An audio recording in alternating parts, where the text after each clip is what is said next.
बच्चों, I am अर्चना चौधरी। आज का टॉपिक है मियोसिस। सेल टू टाइप की होती है, somatic cell and germ cell. Human में क्रोमोसोम संख्या होती है 46।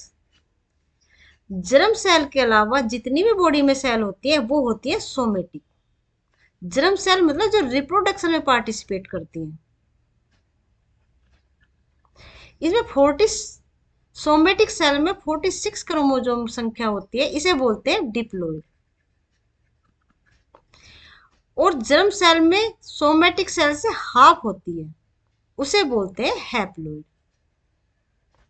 यानी अगर से 46 क्रोमोसोम है सोमेटिक सेल में, तो जर्म सेल में होंगे 23।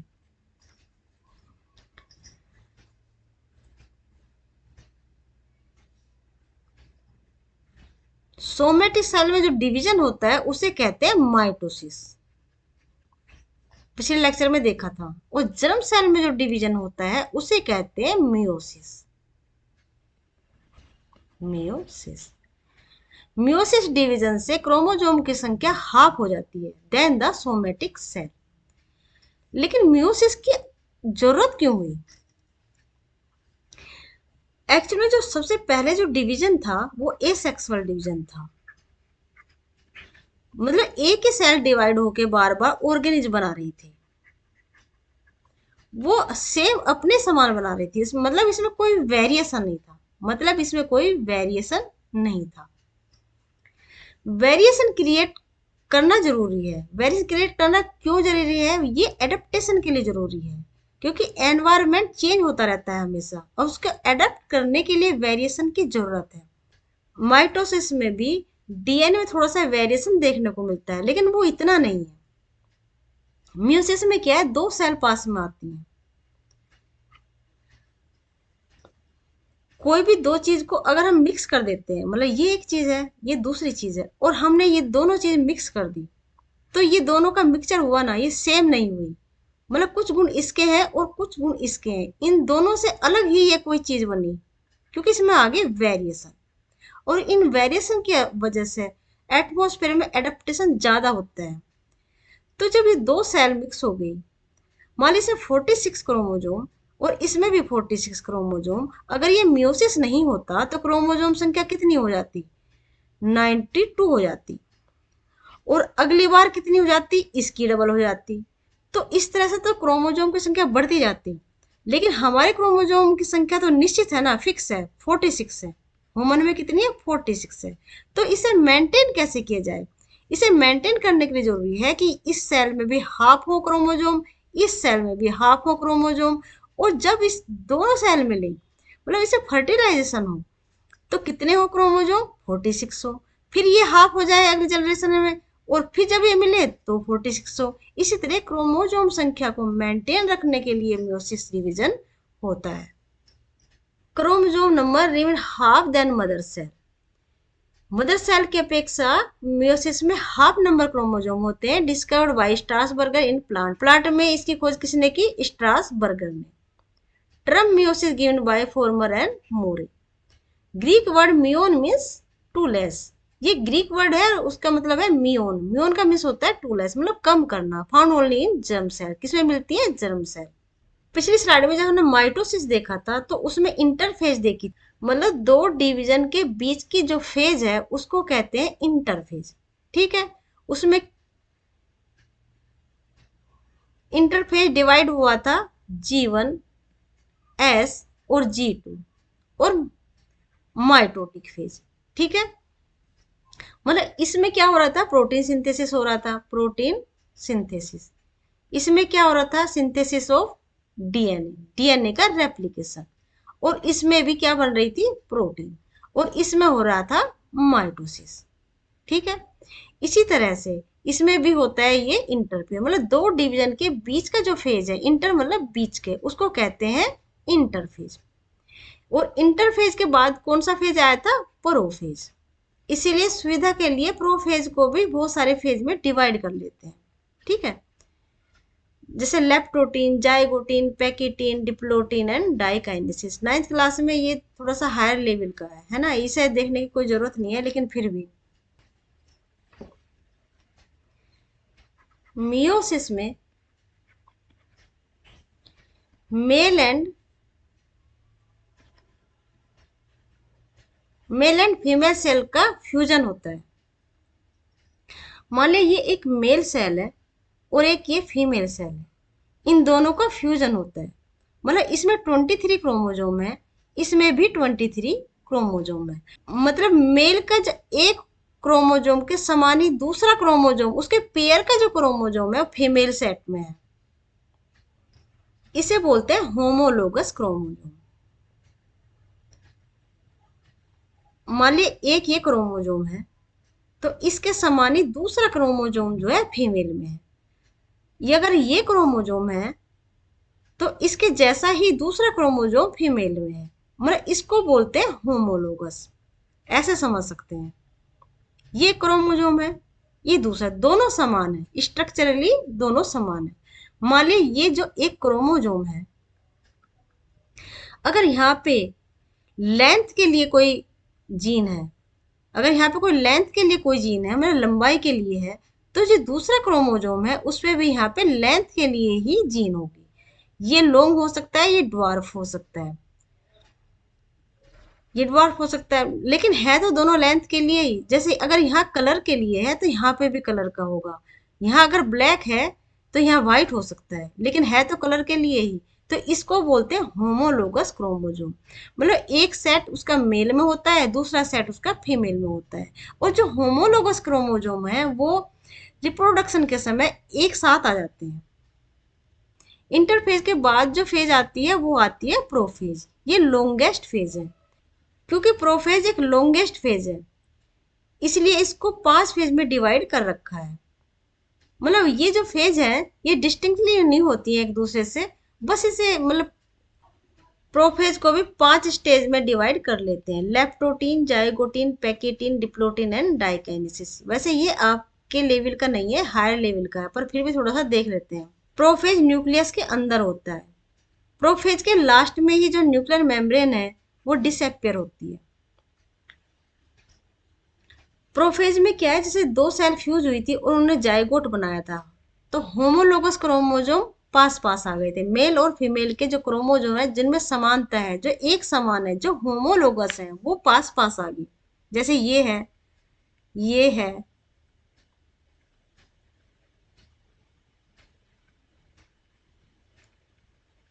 ये पास पास आ गए। Lepto means thread, thread like structure. मतलब इसमें जो क्रोमोजोम है प्रोफेज फर्स्ट में लेप्टोटीन में, इसमें क्रोमोजोम विजिबल हो रहे हैं। जाइगोटीन, ये जैसे ये क्रोमोजोम है, ये एक दूसरे के पास आके पेयर बना रहे हैं, और इनके बीच में होती है एक प्रोटीन की सीट जो बहुत माइन्यूट होती है, उन दोनों को चिपका के रखती है। तो इसको कहते हैं जाइगोटीन। क्या हो रहा है इसमें? Pairing of homologous chromosome, pairing of homologous chromosome. Homologous समझ में आया? जो एक फीमेल में है और एक मेल में है, समान क्रोमोजोम, स्ट्रक्चरली जो समान होते हैं, उसको कहते हैं होमोलोगस क्रोमोजोम। वो पास पास आ जाते हैं, उसमें पेयरिंग होती है, उसको बोलते हैं जाइगोटीन। फिर फिर क्या होता है, जाइगोटीन के बाद ये पास पास आ जाते हैं।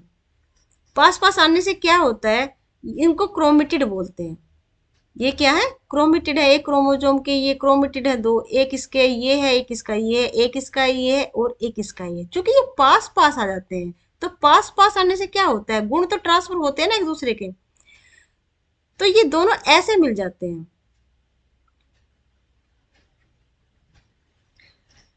मतलब इसका कुछ फ्रेगमेंट इसमें आ जाता है, इसका कुछ फ्रेगमेंट इसमें आ जाता है, इसको कहते हैं क्रॉसिंग ओवर।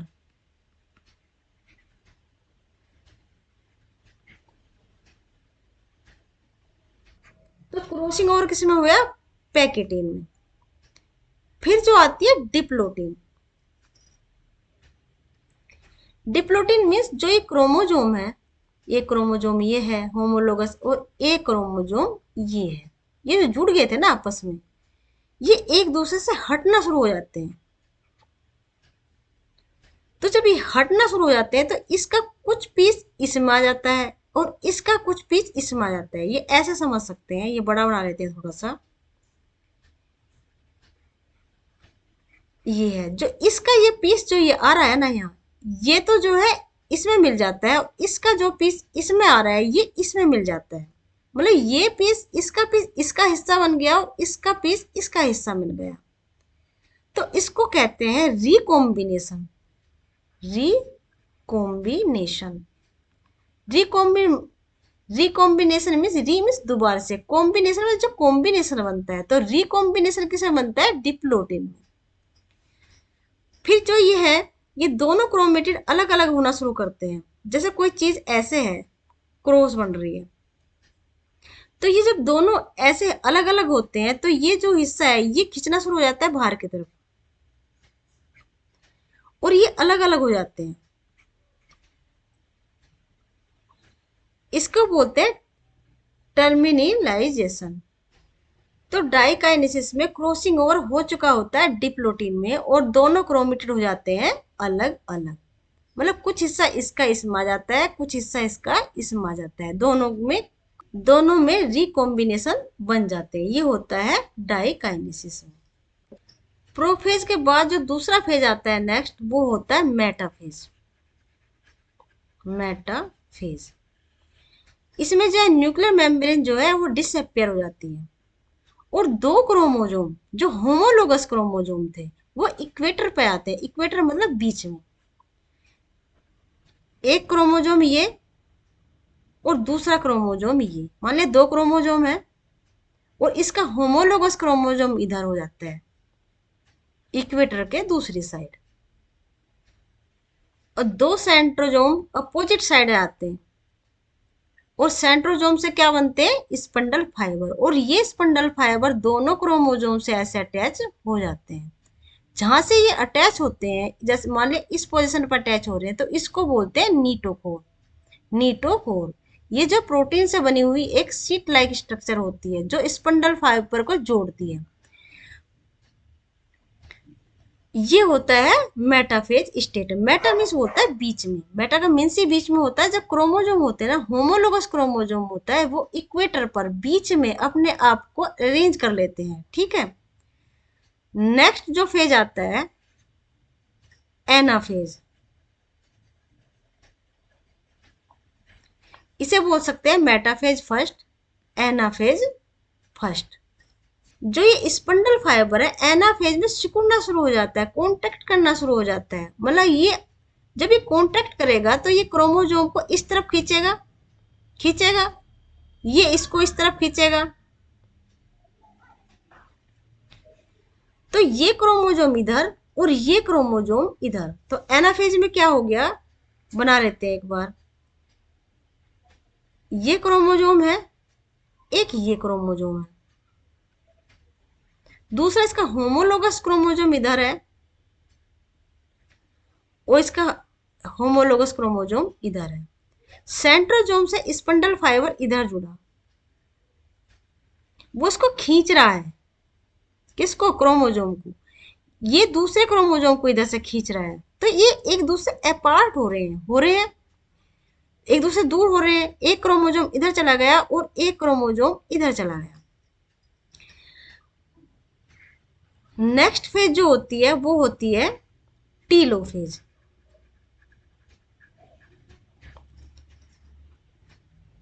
टीलोफेज में ये क्रोमोजोम बिल्कुल दोनों साइड आ जाते हैं, पोलर पे, पोलर साइड आ जाते हैं बिल्कुल। एक क्रोमोजोम इधर आ गया और एक क्रोमोजोम इधर आ गया। तो इसमें क्या हुआ, इसमें एक सेल से दो सेल बन गई, एक ये और एक ये। क्रोमोजोम संख्या हो गई हाफ, क्योंकि एक क्रोमोजोम इधर गया और एक क्रोमोजोम इधर हो गया। तो इस कंडीशन को बोलते हैं हैप्लोइड, हैप्लोइड कंडीशन, क्योंकि क्रोमोजोम का डिवीजन हो गया। क्योंकि मियोसिस दो फेज में होते हैं, मियोसिस दो फेज में होती है, एक मियोसिस फर्स्ट, एक मियोसिस सेकंड। अभी तक हमने देखी मियोसिस फर्स्ट, और मियोसिस सेकंड, मियोसिस फर्स्ट और मियोसिस सेकंड के बीच में भी एक छोटी सी फेज आती है, उसे कहते हैं इंटरकाइनेसिस। मान लिया ये मियोसिस फर्स्ट है और ये सेकंड है, तो इनके बीच में ये एक छोटी सी जो फेज है उसे बोलते हैं इंटरकाइनेसिस।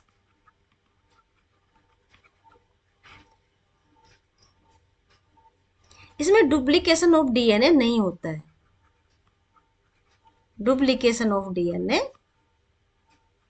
नहीं होता है। मियोसिस सेकंड बिल्कुल माइटोसिस के जैसा होता है। इसमें सबसे पहला फेज होता है प्रोफेज। क्योंकि हमने देखा था हैप्लॉइड नंबर ऑफ क्रोमोजोम हो गई थी, डॉटर सेल में क्या हो गए थे, हैप्लॉइड नंबर ऑफ क्रोमोजोम। इसमें क्रोमेटिड का डिवीजन नहीं हुआ था। और जो सेकंड होता है मियोसिस, उसमें क्रोमेटिड का डिवीजन होता है।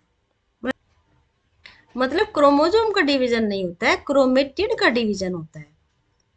इंटरकाइनेसिस में जो क्रोमोजोम खुल गए थे वो बहुत ज्यादा नहीं खुलते हैं, कम खुलते हैं, वो दोबारा से कंडेंस होना शुरू हो जाते हैं प्रोफेज में। वो बिल्कुल ऐसे ही जैसे माइटोसिस फेज थी। मान लिया ये है प्रोफेज, ये है क्रोमोजोम।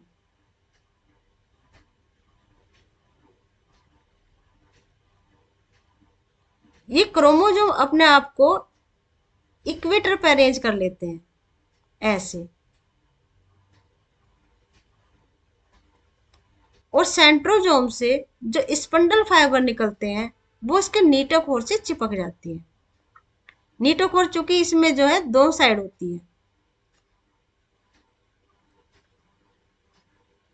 ये है मेटाफेज। फिर आती है एनाफेज।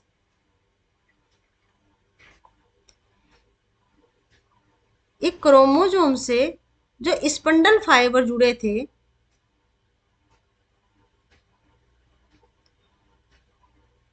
वो कांटेक्ट होना शुरू हो जाते हैं और इसको खींचते हैं अपनी तरफ, इसको खींचते हैं। जब खींचेंगे तो कैसे हो जाएंगे क्रोमोजोम, ऐसे। ये ये पुल कर रहे हैं अपनी तरफ, मतलब खींच रहे हैं। और टीलोफेज में क्रोमोजोम एक इस साइड आ जाते हैं सेल के, दूसरे इस साइड आ जाते हैं। क्रोमोजोम संख्या डिवाइड होती है, उसके बाद होता है साइटोप्लाज्म का डिवीजन, और ये सेल भी डिवाइड हो जाती है दो में। दो में होगी ना, एक ये और एक ये। तो एक सेल कितने में डिवाइड हुई मियोसिस में, चार सेल, एक सेल से चार सेल बन गई, बनी थी। एक तो टीलोफेज फर्स्ट में, टीलोफेज फर्स्ट में एक से कितनी सेल बनी थी, दो, वो हैप्लॉइड थी। उसके बाद जब डिवीजन हुआ तो ये जो है टीलोफेज सेकंड में, ये भी दो में डिवाइड हो गई। तो एक सेल से कितनी सेल बनी, चार सेल, मतलब वन सेल से फोर सेल बन गई। तो मियोसिस से एक सेल से चार सेल बनती हैं, जबकि माइटोसिस में एक सेल से दो सेल बनती हैं। ये टॉपिक थोड़ा हार्ड है, एक बार फिर रिवीजन करते हैं। मियोसिस को भी डिवाइड करते हैं प्रोफेज, प्रोफेज, मेटाफेज, एनाफेज और टीलोफेज। प्रोफेज लॉन्गेस्ट फेज होता है, इसलिए इसको 5 स्टेज में डिवाइड करते हैं। लेप्टोटिन में क्रोमोजोम थ्रेड लाइक स्ट्रक्चर होती है। जाइगोटिन में होमोलोगस क्रोमोजोम पास पास आते हैं। पैकिटिन में साइनेप्सिस होता है, पैकाइटिन में साइनेप्सिस होता है, क्रोमोजोम एक दूसरे के पास आ जाते हैं। और पैकिटिन में क्रॉसिंग ओवर होता है, मतलब क्रोमेटिड का एक्सचेंज हो जाता है। डिप्लोटिन में वो जो एक दूसरे से जुड़े थे वो क्रोमेटिड अलग हटना शुरू हो जाते हैं। डाइकाइनेसिस में अलग हो जाते हैं और क्रोमेटिड एक दूसरे से बदल जाते हैं। फिर आता है इंटरकाइनेसिस। इंटरकाइनेसिस मतलब मियोसिस की दो स्टेज होती है ना, मियोसिस फर्स्ट और मियोसिस सेकंड। ये था अभी तक मियोसिस फर्स्ट। मियोसिस फर्स्ट और मियोसिस सेकंड के बीच में आती है इंटरकाइनेसिस। उसके बाद जो मियोसिस सेकंड होती है वो होती है माइटोसिस के समान। मियोसिस फर्स्ट में क्रोमोजोम का डिवीजन होता है, क्रोमोजोम हाफ नंबर में रह जाते हैं, मतलब हैप्लॉइड हो जाते हैं। इंटरकाइनेसिस के बाद में prophase second, prophase second, metaphase second, anaphase second, telophase second. मतलब जो क्रोमोजोम है, जो हैप्लॉइड नंबर क्रोमोजोम हो गए थे, वो दिखने शुरू हो जाते हैं प्रोफेज में, कॉन्टेक्ट हो जाते हैं, और मेटाफेज में वो अपने आप को इक्वेटर पे अरेंज कर लेते हैं। और एनाफेज में स्पंडल फाइबर उनको एक पोल की तरफ खींचना शुरू कर देते हैं, और क्रोमोजोम के जो क्रोमेटिड हैं वो सेपरेट हो जाते हैं एक दूसरे से, और अरेंज कर लेते हैं पोल पर। और इस तरह टीलोफेज में ये डिवाइड कर जाते हैं दो में। उसके बाद होता है साइटोकाइनेसिस। साइटोकाइनेसिस मतलब साइटोप्लाज्म का डिवीजन, क्योंकि इसमें एक सेल से बन रही है चार सेल।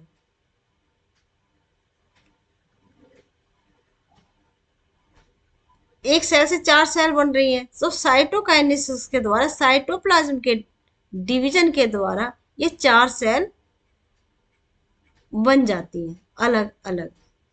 तो इसका सिग्निफिकेंस क्या है, मियोसिस का सिग्निफिकेंस क्या है? नंबर एक, इसमें हैप्लॉइड क्रोमोजोम नंबर होते हैं। हैप्लॉइड क्रोमोजोम मतलब क्रोमोजोम की संख्या होती है हाफ।